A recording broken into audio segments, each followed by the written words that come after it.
నా పేరు కొమ్ము శిరీష.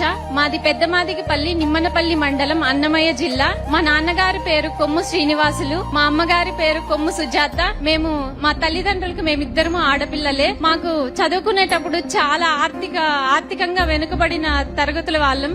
చదివించడానికి మా అమ్మ నాన్నకి స్తోమత ఉండేది కాదు. మా నాన్న కౌలు రైతు, వ్యవసాయం చేసుకుంటూ పశువులు మేపుకుంటూ పాలు పోసుకొని మా ఇద్దరిని చదివిపించారు. మమ్మల్ని చదివిపించేటప్పుడు చుట్టుపక్కల అందరూ ఎందుకురా నువ్వు ఆడపిల్లల్ని చదివిపిస్తున్నావు, ఎన్ని రోజులైనా నువ్వు ఒకరి చేతిలో పెట్టాల్సిందే కదా, ఆ డబ్బులు ఏదో మీరు వెనక్కేసుకోండి, మీ వృద్ధాప్యంలో మీకు కొంచెం సహాయంగా ఉంటుంది అనేవాళ్ళు. కానీ అవేం పట్టించుకోకన్నా మా అమ్మ నాన్న కష్టపడి మమ్మల్ని చదివిపించారు. ప్రభుత్వం ఇచ్చే స్కాలర్షిప్ల వల్ల మేము చదువుకోగలిగాము. ఈ రోజు నాకు ఈ ఉద్యోగం వచ్చిన దానికి మా తల్లిదండ్రుల కష్టమే కారణం. ఆ రోజు ఎందుకురా ఆడపిల్లల్ని నువ్వు చదివిపిస్తున్నా అనే వాళ్ళకే ఈ రోజు ఇది ఒక మంచి గుణపాఠం లాగా మిగిలింది.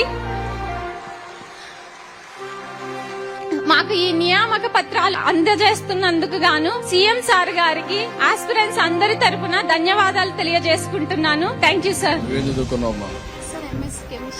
MSc chemistry. ఈ అమ్మాయిని చూస్తే తల్లిదండ్రులకి చేతులెత్తి వందనాలు సమర్పిస్తున్న ఈ అమ్మాయిని ఎంఎస్సీ కెమిస్ట్రీ చేపించారు. ఒక మామూలు కుటుంబం, అసాధారణమైన పట్టుదల. మగ పిల్లలైనా ఆడపిల్లలైనా నాకు సమానం. ఈ పిల్లల భవిష్యత్తు చూడాలని చెప్పి ఆ తల్లిదండ్రులు కోరుకున్నారు. పిల్లలు కూడా శబాష్, మీరు నిరూపించుకున్నారు. ఆ తల్లిదండ్రులు ఎంత ఆనందపడతారంటే ఇలాంటి బిడ్డలు కనడం వాళ్ళ పూర్వజన్మ సుకృతం. నేను గర్వపడుతున్నా. గట్టిగా చప్పట్లు కొట్టి అభినందించండి, ఆశీర్వదించండి.